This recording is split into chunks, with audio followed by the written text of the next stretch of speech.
In the Hart Empire, loyalty is a myth and silence is a death sentence. Bruce Hart thought he had cleared every rat from his ship, until the one person he considered invisible crawled into his line of fire.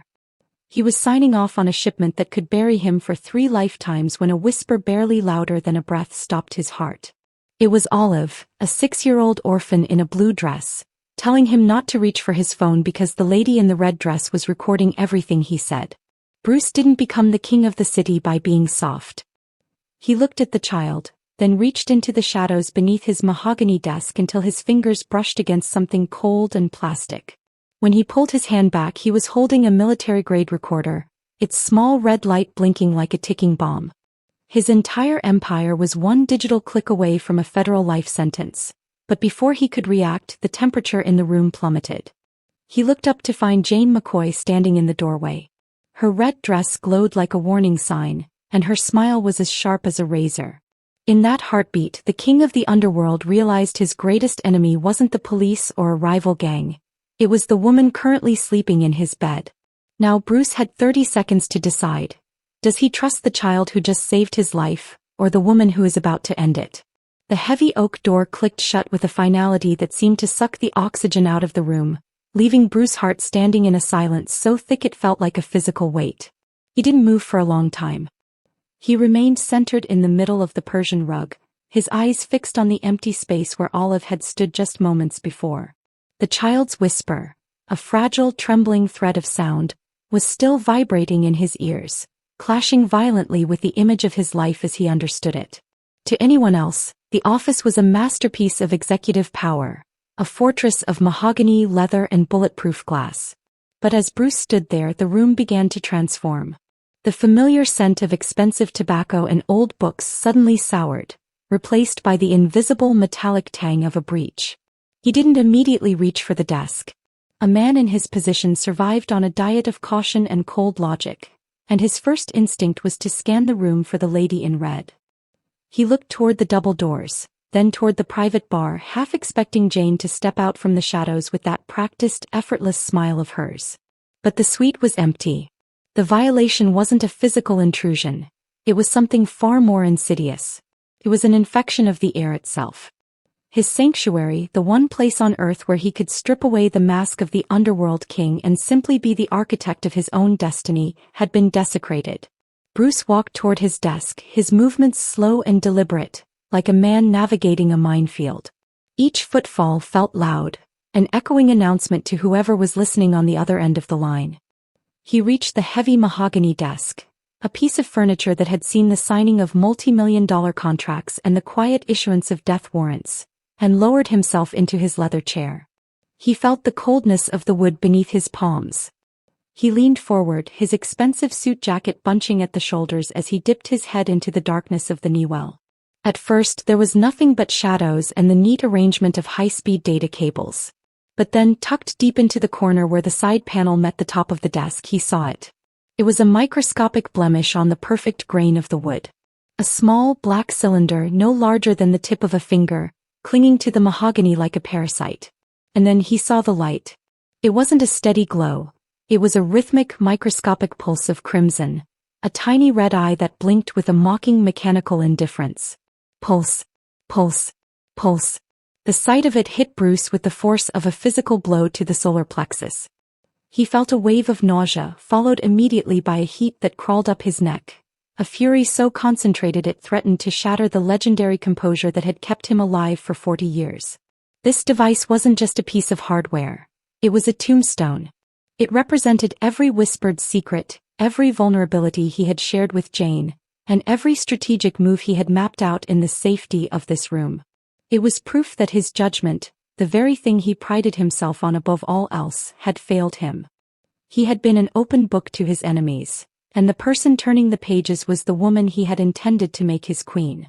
He reached out, his fingers hovering inches from the device. He wanted to rip it out, to crush the plastic casing between his teeth, but he forced his hand to remain steady. If he destroyed it now, the listener would know the game was up. He had to remain the oblivious king for a few hours longer. He withdrew his hand and sat back, staring at the empty air in front of him. The sting of the betrayal was sharp and crystalline. He thought of Jane in that red dress, the color of a warning, the color of blood, and realized that every moment of affection they had shared in this room had been a collection of data. Every time she had leaned over this desk to kiss him, she had been checking the placement of that blinking red eye. The violation felt like a physical stain on his skin. He looked at the shadows in the corners of the room, wondering how many other eyes were watching, how many other ears were pressed against the walls of his life.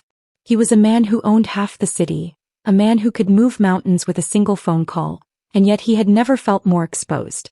He was standing in the center of his own fortress, and he realized with a terrifying clarity that the walls weren't there to keep people out.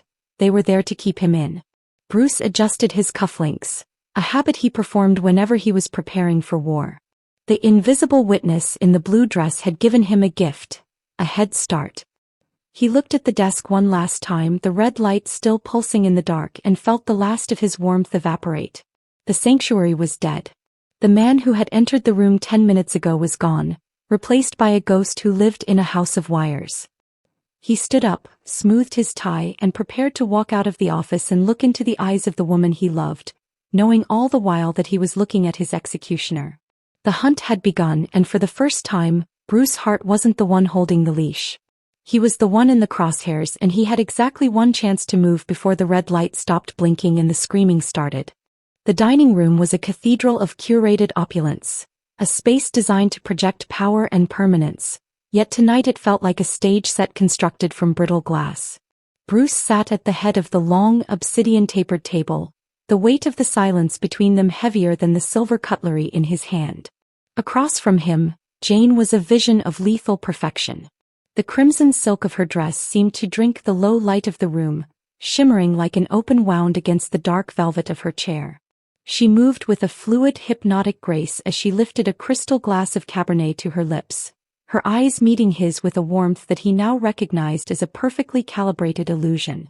To any observer, they were the city's most formidable couple, but Bruce was no longer an observer. He was a man performing an autopsy on a living ghost.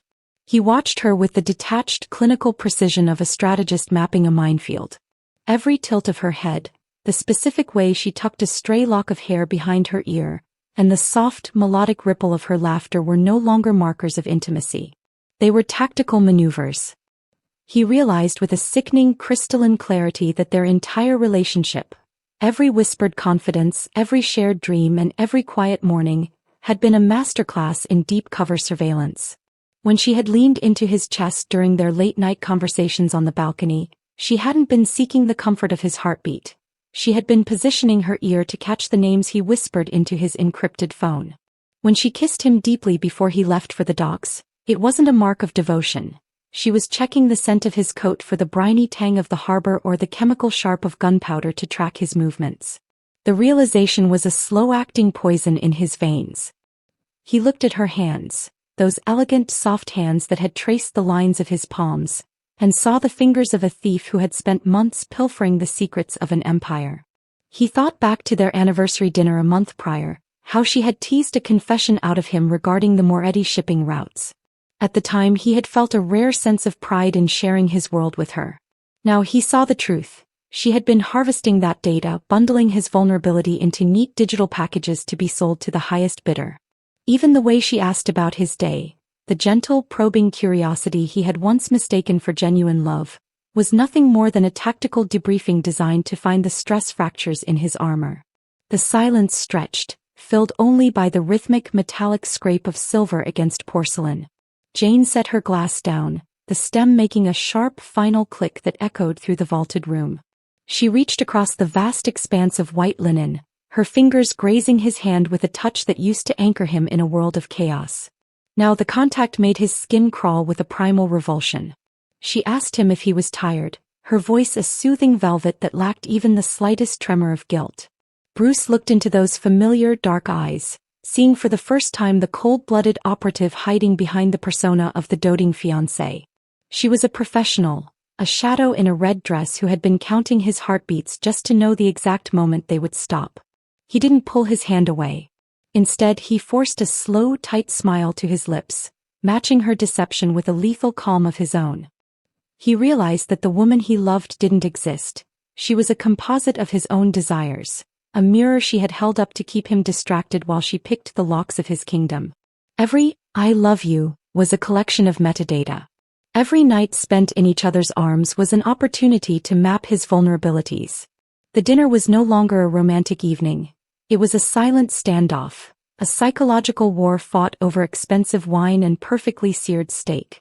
As he watched her sip her wine, the candlelight reflecting in the predatory depths of her eyes, Bruce knew that the game had shifted. He would feed her the lies she wanted to hear, leading her down a path of false data until she walked straight into the trap he was already building in his mind. He felt the heavy weight of the recorder he had recovered from his office sitting in his pocket, a cold reminder of the stakes. Jane continued to talk about her day, her voice a lyrical stream of trivialities, but Bruce was no longer listening to her words. He was listening to the silence behind them, the empty space where a soul should have been. He looked at the red dress, glowing like a warning sign in the gloom, and understood that he was no longer dining with a lover. He was sitting across from his executioner, and the only way to survive was to become a better ghost than she was. He picked up his glass, offered a silent toast to the ruins of their life together, and drank the wine down like a bitter medicine, preparing himself for the long, dark performance that was only just beginning. The hallways of the Hart estate felt narrower than they had that morning, the shadows stretching like long, accusing fingers across the polished marble floors. Bruce moved with a deliberate, ghostly silence, his mind replaying the dinner with Jane until the images began to fray at the edges of his sanity. He needed a different perspective, one that wasn't clouded by a decade of cynicism or the blinding, acidic sting of betrayal. He found himself standing outside the small, cramped room near the servants' quarters where Olive stayed. He didn't knock.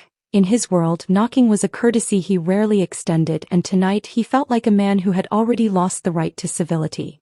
He simply pushed the door open, the hinges letting out a faint, mournful groan. Olive was sitting on the edge of a narrow twin bed, her small hands folded tightly over the dust rag she had been carrying earlier. She didn't look surprised to see him. In fact, she looked as though she had been waiting for this specific moment. Her simple blue dress a stark, honest contrast to the drab institutional gray of the room. Bruce remained in the doorway, his massive silhouette blocking the golden light from the hall, casting a darkness over the child that she seemed entirely comfortable inhabiting. He looked at her, searching for any sign of a ruse, any hint that she was a sophisticated tool planted by a rival syndicate to lead him into a different kind of trap. But all he saw was a child who looked profoundly exhausted by the weight of a secret she was never meant to carry. "How long?" Bruce asked, his voice low, barely a vibration in the quiet air of the small room. He didn't need to specify what he was asking about. Between them, the air was already thick with the shared knowledge of the lady in red. Olive didn't blink. She looked at the floorboards, her voice a tiny, steady anchor. "She started coming in when you were at the docks last month. The night the big rain started. She doesn't use the door you use, Mr. Bruce. She has a key that doesn't look like a key. It's a little silver card she keeps inside the lining of her purse. She waits until the guards do their rotation at the east wing, then she goes in. She never turns on the lights. She moves like a ghost, but ghosts don't make the floorboards creak under the desk." Bruce felt a tremor of cold, surgical logic settle in his chest. Jane had been duplicating his biometric overrides for weeks, perhaps even months, mapping the gaps in his security with the precision of a professional thief. "And the little star?" he asked, referring to the recorder. "When did that appear?" "She put that one in yesterday afternoon," Olive whispered, her voice trembling just enough for him to notice the fear she had been suppressing. She was on her phone talking to a man with a very loud voice. She told him the package was finally ready for delivery. She said you were finally blind enough to walk into it. I was cleaning the baseboards in the hall and the door was cracked just a tiny bit. She didn't see me because she was too busy smiling at the desk. Bruce walked into the room, the floorboards groaning under his heavy weight. He knelt down so he was eye level with the girl, a position of vulnerability he hadn't taken with anyone in years. He realized then that Olive was the only person in this sprawling high-security fortress who truly saw the reality of his situation. His guards saw a paycheck, his lieutenants saw a throne they hoped to one day inherit, Jane saw a target to be liquidated. But this child saw a man in danger, a man whose sanctuary had become a cage. "Why did you tell me, Olive?" he asked, his tone shifting from an interrogation to something softer, something almost human. You could have stayed invisible. You could have let the lady in red do whatever she was going to do. It would have been much safer for you to say nothing at all. Olive looked down at her hands, her fingers twisting the fabric of the dust rag until her knuckles were white. My mother used to say that when you find someone lost in the woods, you bring them home. You looked lost, Mr. Bruce. Even with all the lights on in this big house and even with all those men following you around, you looked like you were standing in the dark. I didn't want the lady to hurt you while you weren't looking. The simplicity of the statement hit Bruce harder than any physical blow he had ever received.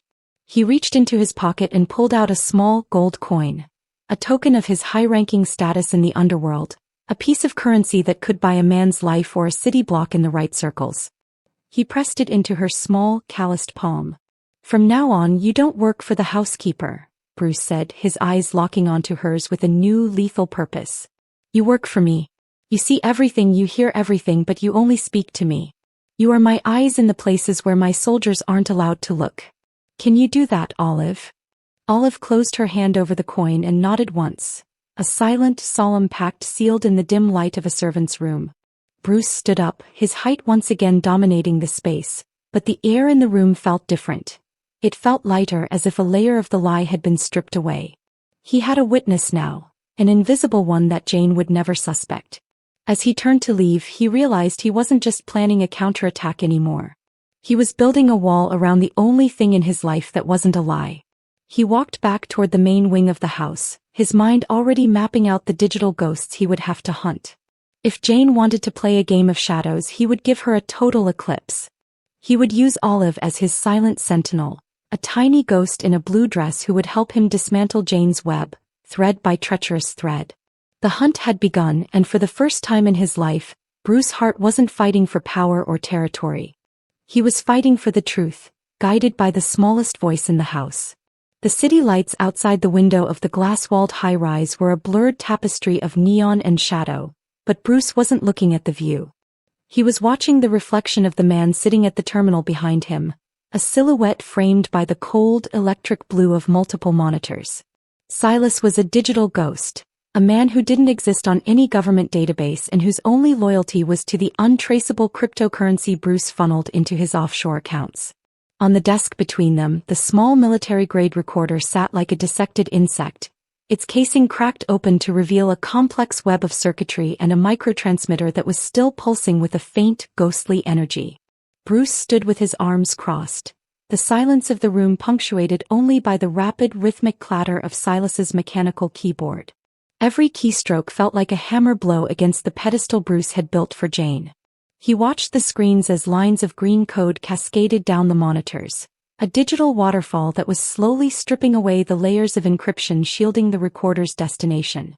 Silas leaned closer, his pale face illuminated by the harsh light of the display, his eyes narrowing as he bypassed a final firewall that had been designed by someone with deep state training. To anyone else, the device was a marvel of miniaturization, but to Silas, it was a trail of breadcrumbs leading straight back to the wolf.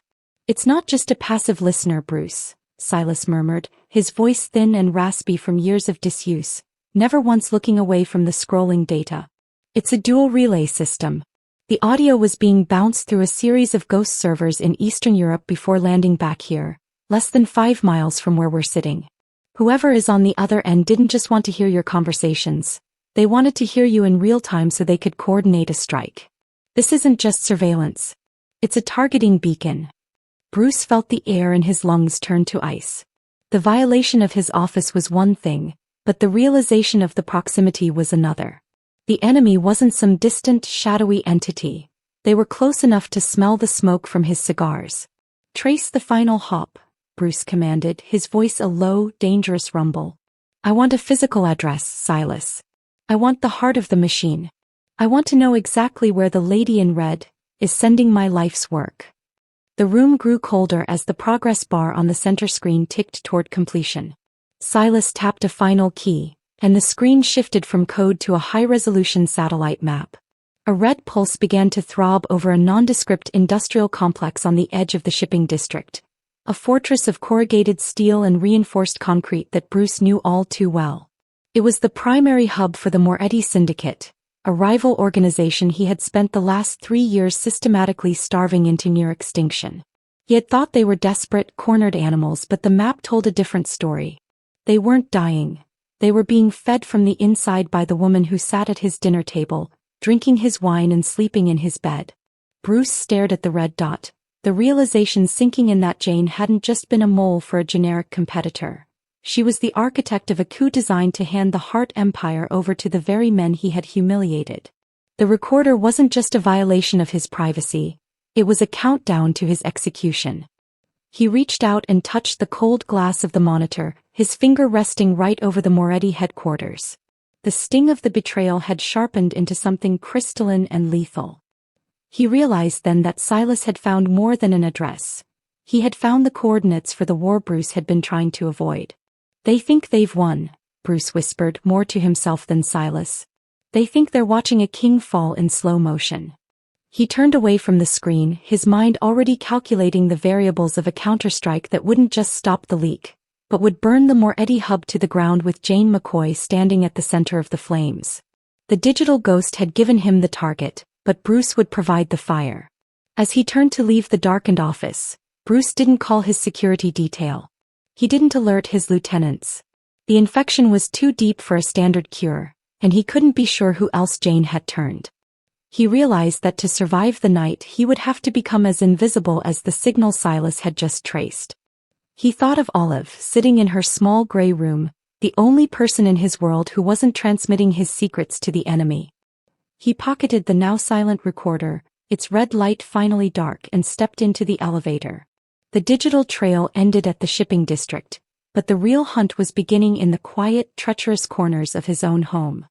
He had been a man of logic his entire life, but as the elevator descended, Bruce Hart felt a primal, cold-blooded rage that logic could no longer contain. The Morettis had his data, but they had no idea who he really was when the lights went out. The following morning, the Hart estate felt less like a home and more like a stage where the actors were preparing for a final lethal performance. Bruce stood by the floor-to-ceiling windows of his study, watching the gray dawn break over the city skyline. In his hand he swirled a glass of water, his reflection in the glass showing a man who had aged a decade in a single night. He was no longer just the king of an empire. He was a master of misdirection, a puppeteer preparing to pull the strings on the woman who thought she held his life in her hands. He heard the soft, melodic hum of Jane approaching before she even entered the room, a sound he once found comforting, but which now rang in his ears like the hiss of a predator. Jane stepped into the study, the silk of her robe whispering against the floorboards. She looked radiant, her hair perfectly tousled, her skin glowing with the remnants of sleep. She walked straight to him, wrapping her arms around his waist and pressing her face against his back. Bruce didn't flinch. He leaned into her touch, playing the role of the tired, burdened leader with a precision that would have made a professional infiltrator proud. He felt the subtle shift in her posture, the way her hands lingered near his pockets, checking for the phone or the notes she desperately needed to feed to the Moretti family. "You're up early, darling," she murmured, her voice thick with a feigned concern. "The shipment at the docks is weighing on you, isn't it? You haven't slept since the rain started." Bruce turned in her arms, looking down at her with a weary, practiced smile. He reached out and tucked a stray lock of hair behind her ear, his touch lingering just long enough to see the flicker of anticipation in her eyes. "It's more than just a shipment, Jane. It's the entire future of the Hart line. We've been hemorrhaging territory for months, and I think I've finally found the leverage I need to finish the Morettis once and for all. But it's risky. If this fails, there won't be a Hart Empire left to protect. I'm putting everything on the line tonight." He watched her carefully as he spoke, noting the way her pupils dilated at the mention of the Morettis. He was hooked. He led her toward his desk, the very place where Olive had found the heartbeat of the enemy just 24 hours prior. On the mahogany surface lay a single weathered manila folder, intentionally left slightly ajar to reveal a set of topographical maps and a series of time-stamped coordinates scrawled in his own hurried hand. "I'm moving the primary reserve," Bruce said, his voice dropping to a conspiratorial whisper that he knew the hidden microphones would catch with crystalline clarity. "Everything. The liquid assets, the untraceable bonds, and the original ledgers that keep the politicians in our pocket. If the Morettis get their hands on this, I'm done. My legacy is ash. But if I can get it to the secure facility in the North Valley by midnight tonight, we're untouchable. We can disappear or we can rebuild, but we will be safe. He saw Jane's gaze drift toward the folder, her mind already memorizing the coordinates he had carefully fabricated. The North Valley was a desolate stretch of industrial wasteland, a labyrinth of abandoned warehouses and dead-end alleys that Bruce had owned for years. It was a kill zone, a place where he could dictate every angle of the coming conflict. There was no reserve, no bonds, and no ledgers, only a trap baited with the promise of his total destruction. North Valley? Jane asked, her tone light, almost casual, as she ran a hand along the edge of the desk. Isn't that dangerous? It's so far from your main security detail. Why not use the armored transport through the city? That's exactly why it works, Bruce replied, leaning back against the desk and pulling her closer to mask the coldness in his eyes. They'll expect me to move it under a heavy guard through the city center. It's too obvious. Instead, I'm taking a small 3-car convoy through the backroads at 11:45 p.m. It's a ghost run. No sirens, no radio chatter. Just me and my 2 most trusted drivers. By the time they realize I've moved the assets, we'll be entrenched. He felt the tension in her body ease into a cold, triumphant satisfaction. He was giving her exactly what she wanted. A vulnerable target, a specific time, and a location where help would be miles away. He leaned down and kissed her, a long, lingering embrace that was meant to be a final goodbye to the version of her he had once loved. Behind her back, his eyes remained open, hard and empty, looking toward the doorway where he knew Olive was likely watching from the shadows, the only truth left in his house. For the rest of the day, Bruce played the part of the distracted mogul to perfection. He made loud, agitated phone calls to his lieutenants about logistics and security protocols, knowing every word was being relayed through the tiny black eye beneath his desk to the Moretti headquarters. He watched Jane move through the house with a newfound energy, her fingers dancing across her phone under the table during lunch, her smile appearing more genuine as the clock ticked toward the midnight deadline. She thought she was watching his final hours as king. In reality, she was counting down the moments until her own exposure. As the sun began to set, casting long, bloody streaks of orange across the study, Bruce sat alone in the dark. He had fed the serpent, and now all he had to do was wait for it to strike. The leaked coordinates were a death warrant written in his own hand, but the name on the line wasn't his. He reached into his desk drawer and pulled out a heavy, black handgun, checking the chamber with a rhythmic mechanical click that felt like a period at the end of a sentence. The trap was set. The bait was laid. And as the distant sound of Jane's laughter drifted down the hall, Bruce Hart realized that the woman in red had no idea that the man she was trying to kill had already been dead inside for a long time. The only thing left to do was light the fuse and watch the shadows burn. The air inside the Hart estate had grown heavy with the static of unspoken threats. By early evening, the polished perfection of the mansion felt like a glass house on the verge of shattering. Bruce sat in the library, the lights dimmed to a low amber glow, ostensibly reviewing the final route for the midnight ghost run to the North Valley. He could feel Jane's presence before she entered, a phantom chill that preceded the rustle of her silk dress. For the first time, however, the rhythm of her movement was off. The fluid, predator-like grace was replaced by a rigid, clipped cadence. She wasn't just observing him anymore. She was evaluating the environment for a trap. Jane stopped just inside the doorway, her silhouette cast long and thin across the Persian rug. The light caught the sharp angle of her cheekbone, but her eyes remained in deep shadow. Usually she would glide toward him, offering a gentle touch or a glass of scotch, but tonight she remained at a distance, a tactical retreat into the periphery of the room. Bruce didn't look up from his maps, though every nerve in his body was attuned to her breathing. He turned a page, the sound of the paper tearing through the silence like a gunshot. "You've been very quiet today, Bruce," she said. Her voice was still silk, but the velvet had worn thin, revealing a metallic edge beneath. "The staff mentioned you've moved the perimeter guards to the east gate. That's a strange choice for a northern transport." Bruce finally lifted his head, meeting her gaze with a mask of exhaustion that he had spent hours perfecting. "Desperate times, Jane. I'm spreading them thin to create a diversion. If the Moretti see a heavy guard at the north, they'll know the coordinates I accidentally discussed on the phone were real. I'm betting on their greed over their intelligence." He watched her carefully. A flicker of movement crossed her face, a microscopic twitch of the lip that signaled the cracking of her elegant facade. In that moment, the doting fiancé vanished. The softness in her expression drained away, replaced by the cold, analytical stare of a high-level operative who realized the math wasn't adding up. Jane took a step forward, but it wasn't a romantic gesture. It was a repositioning. She leaned against the mahogany doorframe, her posture shifting from graceful to coiled, like a viper deciding whether to strike or slide into the tall grass. "You're a genius at misdirection, Bruce," she murmured, her voice dropping an octave. The warmth was gone, replaced by a chilling neutrality. But sometimes the magician gets so caught up in the trick that he forgets to watch his own back. "Are you sure you aren't overthinking this? A small convoy in the North Valley. It sounds like a suicide mission. Is that concern I hear or advice?"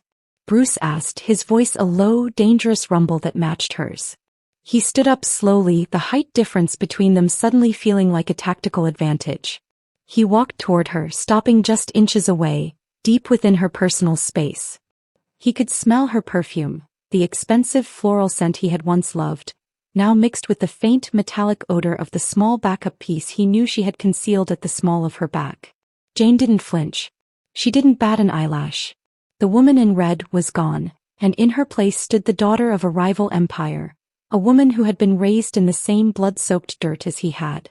She looked up at him, and for the first time the mask fell away completely. Her eyes were dead, devoid of the practiced affection that had sustained their relationship for a year. The silence in the library became a physical pressure, a vacuum where the truth finally rushed in to fill the void. "I've always admired your instinct for survival," she said, her voice now a flat, emotionless drone. "It's what made you a king.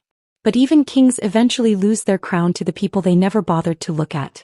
You think you're playing me, Bruce? You think those coordinates were a secret?"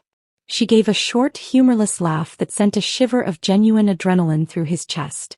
She reached up, not to caress his face, but to straighten his tie with a clinical, aggressive precision. "The Morettas don't care about your bonds or your ledgers. They care about the fact that you'll be in a dead-end alley at midnight with only 2 drivers. Whether the folder is full of gold or blank paper doesn't matter if you don't leave the valley alive." In that heartbeat, the last of Bruce's illusions perished. He saw the cold-blooded operative who had calculated the cost of his life and found it profitable. Jane stepped back, her hand lingering near the fold of her dress where her weapon was hidden. The atmosphere was no longer one of betrayal, it was one of active combat. They were 2 wolves in a cage, each waiting for the other to reveal a weakness. "Go to the valley, Bruce," she whispered, her smile now a jagged line of ice. "See if your instincts are as sharp as you think they are. I'll be here waiting to see who comes back to claim the keys to the house." She turned and walked out of the library, the red silk of her dress trailing behind her like a streak of blood. Bruce remained standing in the center of the room, his hands trembling with a cold, focused rage. He realized then that the trap he had set for the Morettas had become a trap for himself. Jane wasn't just the mole, she was the catalyst for the entire collapse. He looked toward the shadow in the corner where he knew Olive had been hiding, listening to every word. The game of shadows was over. The war had officially moved into the light, and as the clock on the mantel ticked toward 11, Bruce Hart knew that the North Valley wouldn't just be a kill zone, it would be the site of his final stand. He had 30 minutes to change the variables, or he would be dead before the first shot was even fired. The North Valley was a graveyard of rusting steel and broken glass, but the real devastation was waiting for Bruce back at the estate. He had survived the midnight run, barely. The Ghost Convoy had been an exercise in controlled chaos, a tactical masterclass that saw Bruce trading lead with the Moretti hit squads while his own security detail, the few he still trusted, flanked them from the shadows of the derelict warehouses. He had seen the look on the mercenaries' faces when they realized the lead vehicle was empty of everything but a remote-controlled transmitter. He had won that round. He had proven his instincts were still sharp, his mind still 3 moves ahead of the woman who shared his bed. But as his black sedan tore up the gravel driveway of the Hart mansion at 3 a.m., the victory felt hollow, a metallic taste in his mouth that had nothing to do with the gun smoke. He didn't even wait for the car to fully stop before he was out the door. His suit was torn, a graze on his shoulder burned with a rhythmic heat, but his only thought was of the small, invisible witness who had saved his life. He bypassed the main entrance, his boots thundering against the marble of the servants' wing. He needed to see her. He needed to tell Olive that the trap had worked, that she was safe, and that the little star beneath his desk had been crushed under his heel. He reached the door to her small, cramped room and threw it open with a force that rattled the frame.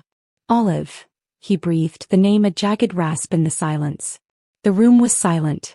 Not the peaceful silence of a sleeping child, but the heavy, airless vacuum of a space that had been abandoned. Bruce stepped inside, his heart hammering a frantic rhythm against his ribs. The narrow twin bed was made, the gray wool blanket pulled tight and smooth as if it had never been slept in. The small dresser was empty, the drawer slightly ajar to reveal nothing but the cold wood within. Even the dust rag she had clutched like a shield was gone. Bruce walked to the center of the room, his height making the space feel suffocatingly small. He felt the cold realization sinking into his marrow, a betrayal far deeper than any recording device or leaked coordinate. Jane hadn't just played him at the Valley, she had anticipated his countermove. While he was playing soldier in the industrial wasteland, she had been playing the hunter here in the one corner of his world he had tried to keep clean. He knelt on the floor, his fingers trembling as he searched the floorboards. In the dim light filtering in from the hallway, he saw it. Near the foot of the bed, caught in a splinter of the aged wood, was a single vibrant red thread. It was silk, the exact shade of the dress Jane had been wearing, a slash of violent color against the drab gray of the room. It was more than a clue, it was a signature. It was Jane's way of telling him that the game hadn't ended at the midnight deadline. It had only just begun. He picked up the thread, the delicate fiber feeling like a noose around his neck. Every instinct Bruce possessed screamed at him that he had failed the only person who had been truly loyal to him. Olive wasn't just a witness anymore, she was leverage. Jane had known that Bruce would return, fueled by the adrenaline of survival and the arrogance of his win, and she had left this single red mark to show him exactly how much he had actually lost. The gold coin he had given the girl, the pact they had sealed in the shadows, it all felt like a mockery now. He stood up, his face hardening into a mask of such concentrated fury that the air in the room seemed to freeze. He had been a cold strategist his entire life, a man who viewed people as pieces on a board, but the sight of that empty bed triggered something primal, something he hadn't felt since he was a boy watching his own father's empire crumble. This wasn't about the Hart lineage or the shipping routes anymore. This was about the child in the blue dress who had looked at him and seen a man worth saving. He walked out of the room, the red thread clenched in his fist so tightly his knuckles turned white. He didn't go to the study to check the cameras. He knew they would be looped or disabled. He didn't call for Silas to trace another signal. He walked straight toward the master suite, his hand going to the heavy weight of the handgun at his hip. The house felt like a tomb, every shadow a reminder of his own blind arrogance. He had thought he was the cat playing with a cornered mouse, but as he stared at the red thread in his palm, Bruce Hart realized he had been the one led into the dark. He had 30 seconds to find a trail before Olive disappeared forever, and as he reached the center of his silent kingdom, the king of the underworld realized he would burn every inch of the city to the ground to find the girl who had dared to whisper the truth. The silence that followed Olive's disappearance was more deafening than the gunfire in the North Valley. Bruce stood in the center of the master suite, the air smelling of Jane's lingering vanilla perfume, a scent that now felt like a toxic gas. He didn't have to wait long. The burner phone he kept for emergencies, a device whose number was known only to 3 people in the world, began to vibrate against the marble vanity. The sound was a jagged buzz, a mechanical heartbeat that seemed to mock the stillness of the house. Bruce picked it up, his thumb hovering over the glass for a heartbeat before he slid it to answer. He didn't speak. He waited, his breathing shallow and controlled, his eyes fixed on his own reflection. A man who looked like he had already begun to turn to stone. "You're harder to kill than the rumors suggested, Bruce," the voice on the other end said. It was Victor Moretti, the patriarch of the family Bruce had spent years trying to dismantle. The voice was thin, gravelly, and laced with a smug satisfaction that made Bruce's grip on the phone tighten until his knuckles turned white. "My men tell me the North Valley was a bloodbath. You played your hand well. But while you were busy defending a pile of empty crates, you forgot to check the locks on your own nursery." Bruce's voice was a low, guttural rasp, stripped of all its usual corporate polish. If a single hair on her head is harmed, Victor, I won't just kill you. I will erase every trace that your bloodline ever walked this earth. I will burn your history, your name, and every person who ever called you a friend." Moretti let out a dry, hacking laugh that crackled through the speaker. The legendary Bruce Hart, moved to poetry by a servant's brat. "It's touching, really. Jane told me you were becoming soft, but I didn't believe her until now. She's sitting right here, by the way. She looks stunning in that red dress, though it's a bit dusty from the trip. She says hello, Bruce. She also says you should have spent less time looking for recorders and more time looking at the people who actually had the power to ruin you." The mention of Jane sent a fresh surge of adrenaline through Bruce's veins, but it was cold, focused, and lethal. He could picture them in the Moretti stronghold, the concrete fortress Silas had mapped out. He could see Jane standing there, her elegant facade finally discarded for the reality of the predator she was. "What do you want, Victor?" Bruce asked, cutting through the posturing. "You didn't call to give me a fashion report." "I want what's mine, Bruce. And I want what's yours," Moretti replied, his tone shifting into a businesslike coldness. "The Hart Empire is a bloated corpse and I'm the Undertaker. Here is the price for the girl's life. By dawn, I want the digital keys to your offshore accounts, the signed deeds to the 3 primary shipping terminals, and a full list of your undercover contacts in the police department. You will upload them to the ghost server Silas was so kind as to find for you earlier tonight. And then you will walk into the police station and turn yourself in for the 2021 waterfront hit. You disappear into a federal cell, your empire becomes a subsidiary of the Moretti family, and the girl gets to walk away. She's young, she'll forget your name in a year." The ultimatum was total. It wasn't just a request for money, it was a demand for his soul, his legacy, and his freedom. Moretti was asking for the keys to the kingdom in exchange for a 6-year-old girl who had no blood relation to Bruce, no status in his world, and no value to his balance sheet. To a man like Bruce Hart, who had been raised to believe that power was the only currency worth holding, the choice should have been impossible. "You have 4 hours, Bruce," Moretti continued, the malice dripping from his words. "If the upload isn't complete by sunrise, we'll send the girl back to you. Piece by piece. I'll start with the fingers she used to point under your desk. Jane says she's very fond of that blue dress.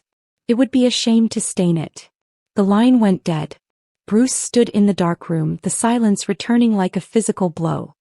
He looked down at the gold coin still sitting on the vanity, the one he had meant to give Olive as a permanent symbol of their pact.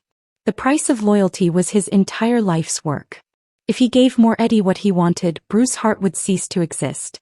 He would be a man without a name, without a throne, rotting in a concrete box while his enemies feasted on the carcass of his empire. But then he closed his eyes and saw Olive. He saw the way she had looked at him in that cramped servant's room, not with fear and not with the greed he saw in Jane's eyes, but with a simple, heartbreaking hope that he was a man worth saving. She had been the only person in his life who hadn't asked for a price. She had given him the truth for free, and she was currently paying for that honesty with her life. His arrogance had led her into this. His war had made her a target. He realized then that the empire he had built was a hollow shell, a monument to a man who had been dead inside long before the recording device was planted. If he let her die to save his throne, he would truly be the monster the world believed him to be. He didn't call Silas. He didn't alert his security. He walked to the hidden safe behind the portrait in his study and began the process of pulling the digital keys. His movements were mechanical, devoid of hesitation. Every file he prepared to upload was a brick removed from the wall of his fortress. But as he worked, the weight in his chest began to lift. For the first time in his life, Bruce Hart wasn't acting as a boss or a strategist. He was acting as a man. The girl or the empire. The choice was made. He would give them the keys, but he wouldn't be walking into a police station. He would be walking into the Moretti stronghold, and he would make sure that by the time he was through, there wouldn't be enough left of their world to bury. The sun was 4 hours away, and Bruce Hart was about to show them what happens when a king has nothing left to lose but the one person who believed he had a heart. The industrial complex on the edge of the shipping district was a cathedral of rusted iron and cold, unforgiving concrete. Bruce Hart stood before the towering steel doors of Warehouse 7, his silhouette a lone shadow against the pale, pre-dawn light. He wasn't wearing his usual tailored blazer. Instead, he was in a tactical black turtleneck, his movement fluid and unencumbered. He carried no briefcase, no ledger, and no digital keys. He carried only the cold, crystalline resolve of a man who had already burned his bridges behind him. According to the ultimatum, he was supposed to walk into the center of the kill zone, hands raised, ready to be shackled and traded. But Bruce Hart didn't play by the rules of men like Victor Moretti. He had spent the last 3 hours not just uploading files, but preparing an environment of his own. He pushed the heavy door open. The screech of metal on metal echoed through the cavernous interior, a sound that served as his formal announcement of arrival. The warehouse was a labyrinth of stacked shipping containers and abandoned machinery, illuminated only by the flickering orange glow of a few high-mounted sodium lamps. The air smelled of salt oil and the sharp metallic tang of an impending storm. Bruce walked into the center of the main floor, his boots clicking rhythmically against the concrete. He stopped directly beneath a single pool of yellow light, his arms hanging loosely at his sides. "I'm here, Victor," his voice boomed, projecting into the rafters where he knew the snipers were nested. "I have the confirmation codes. I have the keys to the city. Bring me the girl and let's end this." From the shadows of the upper catwalks, a familiar laugh drifted down. Jane McCoy stepped into the light of the second floor, looking down at him with a predatory satisfaction. Beside her stood Victor Moretti, leaning on a cane, surrounded by a dozen men armed with submachine guns. And there, held firmly by the shoulder by a man twice her size, was Olive. She looked small, her blue dress smudged with grease, her eyes wide but oddly calm. When she saw Bruce, she didn't cry out. She simply watched him, her gaze a steady anchor in the middle of the chaos. "You look tired, Bruce," Jane called out, her voice echoing with a mocking sweetness. "Did you have trouble letting go of the Empire? Or was it the realization that you're finally outmatched?" "The Empire is gone, Jane," Bruce said, his eyes never leaving Olive. "The uploads are complete. Moretti has everything. Now fulfill your side of the bargain. Release the child." Victor Moretti stepped forward, his eyes gleaming with greed. "The girl stays until I verify the offshore transfers. But you can stay as a guest of honor while we wait. Kill him." The command was a casual afterthought, but the response was instantaneous. 3 snipers pulled their triggers simultaneously. But Bruce Hart wasn't where he had been standing a second before. The moment Moretti's lips moved, Bruce had dropped into a low roll, disappearing behind a stack of steel drums he had identified hours ago during his tactical analysis of the layout. The sound of the gunshots was swallowed by a much louder, much more violent explosion from the rear of the warehouse. Bruce hadn't just walked into the den, he had wired it. He had spent the previous hour bypassing the security of the neighboring units, and the blast he had triggered wasn't meant to kill, it was meant to kill the lights. The sodium lamps hummed and died, plunging the warehouse into a thick absolute darkness. In the sudden vacuum of light, panic erupted. The Moretti soldiers began firing blindly into the dark, the muzzle flashes illuminating the space in jagged strobe-like bursts. But Bruce moved like a phantom in the black. He wasn't relying on his eyes, he was relying on the map Silas had etched into his mind. He moved through the shipping containers, his footsteps silenced by the chaos. He wasn't just a boss anymore, he was a predator in his own element. He took out the first guard with a silent, clinical precision, a single strike to the throat that left the man gasping on the floor. He didn't use a gun, he didn't want the noise to give away his position. He was a shadow among shadows, closing the distance between the floor and the catwalk. On the upper level, Jane was screaming for order, her voice cracking with the first notes of genuine fear. She hadn't expected the king to fight like a gorilla. She grabbed Olive, pulling the girl toward the rear exit, but the air was suddenly filled with the hiss of high-pressure steam. Bruce had shot out the main valves of the heating system, creating a white-out curtain that blinded the remaining guards. Through the fog, Bruce appeared. He didn't go for Jane first. He went for the man holding Olive. A single heavy-caliber round from Bruce's suppressed handgun caught the guard in the shoulder, spinning him away from the child. In one fluid motion, Bruce caught Olive, pulling her small frame against his chest, shielding her with his own body. "Close your eyes, Olive," he whispered into her hair, his voice the only steady thing in the world. "Don't open them until I tell you." He felt her small hands grip the fabric of his turtleneck, her trust absolute. With the girl tucked under one arm, Bruce used his other to lay down a suppressing fire that forced Jane and Moretti back into the shadows of the office wing. He didn't stay to finish them. He wasn't there for the kill, he was there for the rescue. He leaped from the catwalk onto a pile of soft-side cargo bags, the impact jarring his teeth, but he didn't slow down. He sprinted through the steam and the darkness, navigating the labyrinth toward the service entrance he had left unlocked. Behind him, the warehouse was a symphony of confusion and failing light. He could hear Moretti's frantic shouting, the sound of an empire realizing it had captured a lion it couldn't cage. Bruce burst through the final door into the cool, pre-dawn air, the city skyline finally beginning to glow with the first hints of gold. He didn't stop until he reached the armored SUV he had hidden 3 blocks away. Only then did he set the girl down. Olive looked up at him, her blue dress torn, her face smeared with dust, but she was alive. The invisible witness had survived the lion's den. Bruce Hart leaned against the side of the car, the adrenaline finally beginning to recede, leaving behind a cold, hard clarity.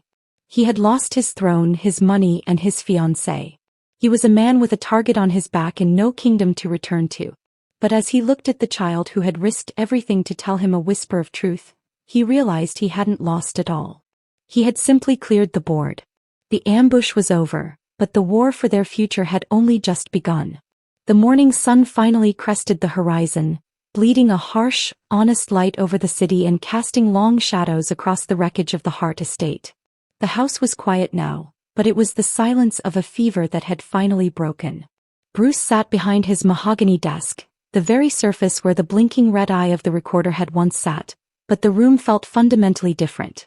The air was no longer thick with the suffocating static of paranoia. He had spent the last 3 hours orchestrating the final clinical removal of the infection. There had been no grand trial for Jane McCoy. In the world Bruce inhabited, betrayal of that magnitude carried a debt that couldn't be settled with words. Jane stood by the floor-to-ceiling window, her red silk dress torn at the hem and darkened by the grime of the warehouse. She was no longer the poised, untouchable strategist. She looked like a ghost trapped in the ruins of her own ambition. 2 of Bruce's most loyal men stood by the door, their presence a silent, immovable wall. Victor Moretti's empire had collapsed within an hour of the warehouse explosion. Silas had ensured that the offshore keys Bruce uploaded were actually a Trojan horse that froze every Moretti asset and flagged their locations for every federal agency on the coast. Victor was likely already in a precinct interview room, and Jane was left standing in the vacuum he had left behind. "I didn't do it for the money, Bruce," she said, her voice sounding thin and hollow in the vastness of the study. She didn't look at him. She stared out at the city she had tried to hand over to his enemies. "I did it because you were a king who had forgotten how to look down. You were so blinded by your own shadow that you never noticed the sun was setting." Bruce didn't look up from the ledger he was closing. The words didn't sting anymore because they were spoken by a stranger. The woman he had loved was a fabrication, a digital ghost he had allowed to haunt his life. "The sun hasn't set, Jane," he said, his voice a low, steady vibration that lacked even the heat of anger. "It's just rising on a world you no longer have a place in. You're leaving. Not to a cell and not to a grave. That would be too easy. You're leaving with nothing. No name, no money, and no history. If I ever see your face in this city again, or if you even whisper the name Hart, the things I will do to you will make the Moretti warehouse look like a playground." He signaled to his men and they stepped forward. Jane didn't fight. She didn't offer a final, biting remark. She simply allowed herself to be led out of the room, her red dress disappearing into the hallway like a fading ember. Bruce watched the door close and let out a breath he felt he had been holding since the moment Olive had first whispered under his desk. The woman in red was gone, exiled into a world that would never know her name, leaving behind nothing but the cold realization that the greatest threats are often the ones we invite into our hearts. A small, rhythmic clicking sound drew his attention back to the room. He looked toward the corner near the bookshelves, where a small chair had been pulled into the light. Olive was sitting there, her blue dress clean and pressed once more, her small hands busy with a set of colored pencils Bruce had sent one of his men to find at dawn. She was drawing a picture of a house with wide windows and no shadows. She looked up and caught his eye, a small, knowing smile touching her lips. Bruce stood up and walked around the desk, leaning back against the wood. He realized that the empire he had spent his life defending, the shipments, the territories, the ledgers of blood, was a kingdom built on sand. It had been dismantled by a single recording device and saved by a single child. He reached into his pocket and pulled out the gold coin, the one he had held onto as a symbol of their pact. He walked over to her and set it on the small table next to her drawings. "The house is quiet now, Olive," he said, his voice softer than he ever thought possible. "No more Lady in Red. No more recorders. From now on, the only voices that matter in this office are the ones that tell the truth." Olive picked up the coin, the gold shimmering in the morning light. "It was never about the star under the desk, Mr. Bruce," she whispered, looking at the drawing of the house. "It was about making sure you knew you weren't alone in the dark." Bruce looked around his study at the high-security overrides and the reinforced steel, and for the first time they looked like a cage rather than a fortress. He realized that his new kingdom wouldn't be defined by how many men feared him, but by how many people he could truly trust. He had lost a fortune and a fiancé, but he had gained a clarity that no amount of power could buy. He sat back down at his desk, but he didn't reach for the phone or the shipping manifests. He picked up a pen and began to write a new ledger, one that started with the name of a girl in a blue dress. As the city below began to stir into its daily frenzy of greed and ambition, Bruce Hart sat in the silence of his office, watching Olive draw. The smallest voice in the house had changed the trajectory of a king, proving that in a world of monsters and shadows, the most lethal weapon wasn't a gun or a wire. It was the simple, terrifying power of the truth. He was no longer just the boss of the Hart Empire. He was a man who had finally learned how to look down and see the stars.